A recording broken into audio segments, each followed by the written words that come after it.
जय भवानी जय शिवराय.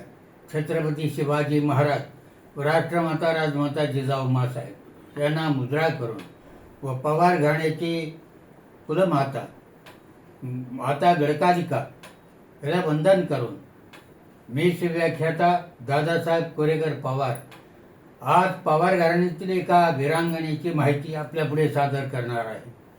पवार घराणं हे देशभर पसरलं. उत्तर दक्षिण पूर्व पश्चिम एकेकाळामध्ये यवनाची टक्कर देत उभं होतं आणि अशा प्रकारचं हे घराणं त्याच्याबद्दल असं म्हटलेलं आहे. पृथ्वी ठावी उज्जैनपूर, धरा ठावी गडधार, कुलवर्णू पुरू रायकी, पोहमे वडा पवार, पोहमे वडा पवार. आणि अशा प्रकारचं हे पवार घराणं हे सर्व कुळामध्ये श्रेष्ठ मानलं जायचं. अशा प्रकारच्या या घराण्यामध्ये एक वीरांगणा होऊन गेली. तिचं नाव तिलोत्तमा रौतेली पवार. अर्थात माझे मित्र नवीन कंढवाल, उत्तराखंड गढवालमधून त्यांनी मला काही माहिती पुरवली. अर्थात माझी व्याख्यानं पवार घराण्याची ऐकून उत्तराखंडसुद्धा जागा झाला आणि या उत्तराखंडातील एक आमचे मित्र नवीन कंढवाल यांनी माझ्याशी संपर्क केला आणि त्यांनी मला गढवालच्या घराण्याचा पवार घराण्याचा इतिहास आणि त्या इतिहासाचा एक ग्रंथ पाठवून दिला. मला आश्चर्य वाटलं की पवार घराणं जे परमार घराण्यातून उदयाला आलं किंवा परमार घराण्याचं नाव पुढे पवार झालं ते फक्त महाराष्ट्रातच पवार असतील असं वाटलं होतं. परंतु तसं नाही आहे. उत्तराखंड, उत्तर प्रदेश, बिहार, राजस्थान सर्व उत्तर प्रदेशामध्ये पवार घराणं हे आपल्याला दिसून येतं. अर्थात त्यांचे काळानुसार आणि ठिकाणानुसार काही वेळेला नावात बदल झालेला दिसून येतो. अर्थात गढवालची ही वीरांगणा तिलोत्तमा देवी किंवा तिलू रौतेली असं तिला म्हणतात. तिलू रौतेली हिची तुलना आपल्याकडच्या झाशीच्या राणीशी केली जाते. आपल्याकडे देशामध्ये अनेक वीरांगणा होऊन गेल्या. महाराणी ताराराणी, अहिल्यादेवी होळकर, मैनाबाई पवार अशा कितीतरी राजमाता जिजाऊपासून अनेक स्त्रिया या त्याच्या काळामध्ये त्याच्या घराण्यात उदयाला आल्या. आणि तशीच ही पवार घराण्यातील उत्तराखंडमधली एक वीरांगणा अत्यंत कोवळ्या वयामध्ये उदयाला आली. अर्थात हे घराणं मूळचं धारच्या पवार वंशाची शाखा आहे आणि गोरला राजपूत वंश असा गौरवशाली पराक्रमी इतिहास या कम्युनिटीचा किंवा या समाजाचा आहे. धारच्या पवार वंशाची शाखा असून गोरला रावत माळवा गुजरातचे शासक परमार वंशातून ही उत्तराखंडमध्ये पसरलेली शाखा आहे. मुळाती यांचं राज्य पूर्वी आणि त्यानंतरही बऱ्याच काळामध्ये धार आणि गुजरातमध्ये होतं. परंतु त्यातील एक शाखा संवत 1817 म्हणजे इसवी सन 8वी-9वी शताब्दीमध्ये किंवा शतकामध्ये परमार पवार वंशाची एक शाखा गुजरात माळव्यातून गढवाल उत्तराखंडमध्ये पोहोचली आपल्या सैन्य दलासह. त्यावेळेला पराक्रम करत राजपुत्र या संपूर्ण देशभर भ्रमण करत असायचे. पवार घराण्यातील ही शाखा जशी धारमधून आणि माळव्यामधून बाहेर पडली तशी तिने आपला पराक्रम करत उत्तराखंड गाठलं आणि उत्तराखंड गढवालमध्ये आल्यानंतर गुराड, चौंदकोट आणि पौंडी गढवाल नावाच्या गावामध्ये प्रथम यांनी वास्तव्य केलं. आता गुराडचे रहिवासी म्हणून गोरला रावत या असा त्याचं स्थानांतर झालं, शब्दाचं रूपांतर झालं. रावतचा अर्थ होतो पराक्रमी योद्धा आणि हे पवार वंशातील पराक्रमी योद्धे म्हणून त्यांना रावत असंही संबोधू लागले आणि पुढे रावत हे पवार वंशातलंच एक नाव असं समजून बोलायला लागले. अर्थात पवार वंशाची कीर्ती फार मोठी आहे. ज्या धार तह पवार, धार बिना पवार नाही, पवार बिना धार नाही असं मोठ्या गर्वानं म्हटलं जातं. जिथं धार असेल तिथं पवार आणि जिथं पवार असेल तिथं शस्त्राची धार असते. आणि अशा प्रकारे संपूर्ण देशभर या घराण्याने आपलं अस्तित्व जमा केलेलं दिसतं. हे गोरला रावत म्हणून जे उदयाला आली पवार घराण्याची शाखा, त्यांचं अदम्य साहस, राजभक्ती आणि रणकौशल्यामुळे ते गढवालमध्ये प्रसिद्ध झाले. अर्थात यांना जहागिरी आणि सैन्य प्रशासन तिथल्या राजाने दिले. अर्थात ते राजे सुद्धा पवार घराण्याचे मूळ त्यांच्यापूर्वी गेलेले होते. आणि यांना पाहून किंवा या घराण्यातील वीर पुरुषांना पाहून त्यांना वाटलं की आपल्या राज्याचं संरक्षण करण्यासाठी हे लोक उपयोगी पडते आणि हे आपल्याच घराण्यातील आहे याचाही त्या राजाला अभिमान वाटला.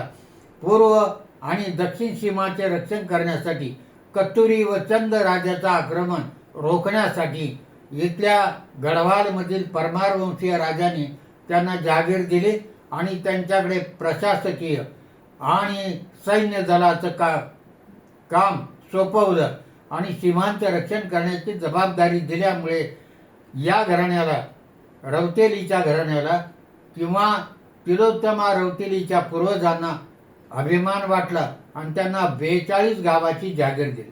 आता 42 गावाची जागीर काय मिळाली ते या गोरला रावत बंधूंनी पवार वंशातील कत्तुरी राजांना रोखलं आणि ह्या लढाईमध्ये दोघे बंधू, रावत बंधू, पवार घराण्यातील रावत बंधू यांना 42 जखमा अंगावर झाल्या आणि त्या जखमा झाल्यामुळे त्यांना 42 गाव जागीर दिली. कारण अंगावर ज्यांनी 42 वार झेलले त्यांना 42 गावाची जागीर दिली.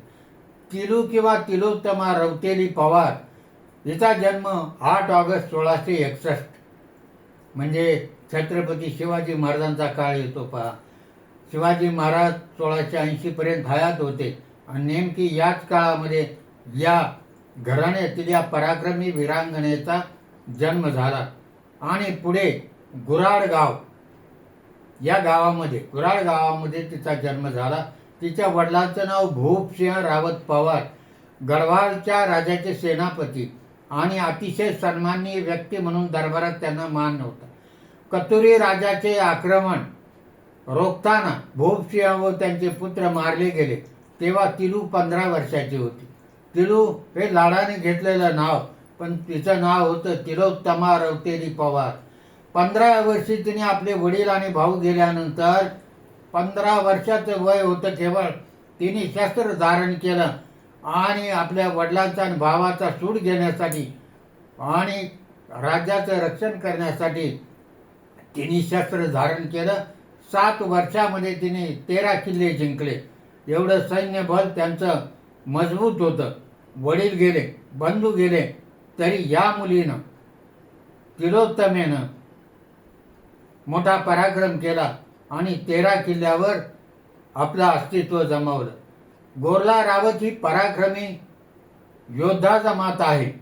अर्थात योद्धा म्हणतात तर पराक्रमी म्हणून त्याला रावत शब्दाला समानार्थी शब्द आहे. उत्तराखंडमधील हे पराक्रमी परमार पवार घराण्याची शाखा आहे. अशा प्रकारचा यांचा पूर्व इतिहास आहे. आणि या घराण्यामध्ये तिलोत्तमा किंवा तिलू रौतेली ही पराक्रमी वीरांगना अगदी वयाच्या 15व्या वर्षी जी पराक्रम करते. आपल्या झाशीच्या राणीनं 23व्या वर्षी बलिदान केलं. हिचंही बलिदान साधारण 22व्या वर्षी झालं. परंतु आपल्या एवढ्या लहान वयामध्ये तिने एवढा मोठा पराक्रम केला. बरस 18 छत्री जीवे कायर जीवे बरस हजार अशी एक उक्ती राजपुतांच्या इतिहासामध्ये लिहिली. बरस 18 छत्री जीवे, छत्री म्हणजे क्षत्रिय, 18 वर्षात जगतो पण पराक्रम करून मरतो. नागोजी जेदे, वीर अभिमानू ही मुलं 18-20 वर्षाची होती पण आपल्या पराक्रमाने इतिहासामध्ये त्यांचं नाव अमर झालं. तसंच तिलू रौतेली इतिहासात अमर झाली. 15व्या वर्षी तिने शस्त्र धारण केलं आणि 22व्या वर्षाच्या आयुष्यात तिने 7 युद्ध जिंकली. राणी लक्ष्मीबाई, चांद बिबी, झलकारी देवी ज्यांची नावं इतिहासामध्ये अमर झाली आणि जगप्रसिद्ध झाली, तिच्या नावाने उत्तराखंड सरकारने पेन्शन योजना सुरू केली आणि तिलोत्तमा पेन्शन योजना असं तिला नाव दिलेलं आहे. खैरागडच्या युद्धामध्ये कत्तुरीच्या युद्धात तिने पराक्रम केला. हे युद्ध जिंकलं आणि उमटा किल्ल्यावरती हल्ला करून चौखोरियापर्यंतचा राज्य विस्तार करून सैन्यासह ती आपल्या गावी आपल्या ठिकाणी देघाट या ठिकाणी परतली होती. अर्थात शत्रूचा बिमोड करून. पहा, इथं एक 22 वर्षाची तरुणी लढत होती. सैन्य दलाचं जसं आपल्याकडे महाराणी ताराराणीनं राजाराम महाराजांच्या मृत्यूनंतर शस्त्र हाती घेतलं आणि शत्रूला घरने ठाय करून सोडलं, औरंगजेबाला इथंच मारावं लागलं. त्याचप्रमाणे या मुलीनं तिलोत्तमा या तिलू रौतेलीनं 22व्या वर्षी देहत्याग केला. अर्थात ती मारली गेली शत्रूकडून, परंतु शत्रूला पराभूत करून ती मारली गेली. आणि अशा प्रकारे या शत्रूचा देहघाट इथे पोचली, शत्रूचा बंदोबस्त करून. आणि येताना एक झरा लागला आणि थोडं विश्राम करावा असं तिला वाटलं, म्हणून झऱ्याकाठी ती बसलेली असताना शस्त्र तिने खाली ठेवलेलं होतं, आपले तलवार. आणि त्यावेळेस कत्तुरी सैनिक रामू रजवार हा तिथं गपचूप आला आणि त्याने त्या तिलोत्तमेची तलवार उचलली आणि तिच्यावर वार केला. अर्थात ती बेसावध होती, पाणी पित होती, आराम करत होती आणि अशा वेळेला शत्रूनं तिच्यावर वार केला. परंतु तिने त्याच्याकडे रागानं पाहिलं. वार चांगलाच लागलेला होता, म्हणजे मरणाची शक्यता होती, तिने ओळखलं. परंतु मारेकऱ्याला सुद्धा तिने आपल्या कट्यारीने कंठस्नान घातलं आणि ज्यानं तिच्यावर वार केला त्यालाही जाता जाता तिने ठार मारलं. अशा प्रकारची एक पराक्रमी वीरांगना, परमार पवार राजवंशातील आणि पुढे रावत या नावाने प्रसिद्ध झालेली गढवालची ही वीरांगना, अशा प्रकारची तिची कीर्ती आहे. अर्थात यातली बरीचशी माहिती मला आमचे मित्र नवीन कंडवाल उत्तराखंडमधले यांनी पाठवली. मला त्यांचं एक आश्चर्य वाटतं की नवीन कंडवाल हे पवार घराण्यातील नाही आहेत. मी त्यांना विचारलं की तुम्हाला एवढा पवार घराण्याविषयी अभिमान का? ते म्हणले पवार घराण्याला इकडे खूप मानतात. आजही या पवार घराण्याची एक राणी हे संसद सदस्य आहे, तेव्हा या घराण्याचा आजही इकडे लौकिक आहे. आणि मी तर ब्राह्मणग्रस्त आहे. मला वाटलं ते पवार वंशातील असतील, परंतु तसं नाही. मी ब्राह्मणग्रस्त आहे, पण मला या घराण्याविषयी अभिमान आहे. तेव्हा मला त्यांचं कौतुक तर करावंसं वाटतं. आणि अशा प्रकारे या वीरांगणेला तिलू रौतेली उर्फ तिलोत्तमा रौतेली पवार हिला मानाचा मुजरा करून थांबतो. जय हिंद, जय महाराष्ट्र, जय